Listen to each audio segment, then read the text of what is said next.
Governor quota ఎమ్మెల్సీలకు ఎదురుచూపులే. హైకోర్టులో వ్యాజ్యం తేలే వరకు ప్రతిపాదనలపై ముందుకెళ్లకూడదని గవర్నర్ తమిళిసై నిర్ణయం. హైకోర్టులో వ్యాజ్యం తేలే వరకు ప్రతిపాదనలపై ముందుకెళ్లకూడదని గవర్నర్ తమిళిసై నిర్ణయం. గవర్నర్ కోటా ఎమ్మెల్సీ ఆశావాహులకు ఎదురుచూపులు తప్పని పరిస్థితి.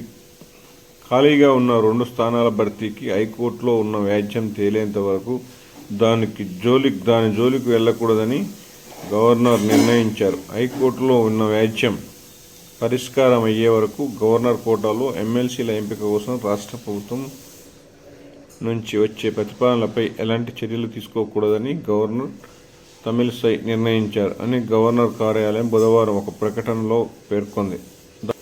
దాసు శ్రవణ్ కుమార్, కె సత్యనారాయణను ఎమ్మెల్సీలుగా నియమించాలంటూ మునుపటి బీఆర్ఎస్ ప్రభుత్వం గవర్నర్కు ప్రతిపాదనలు పంపింది. వాటిని గవర్నర్ తిరస్కరించడంతో న్యాయస్థానంలో వ్యాజ్యం దాఖలైంది.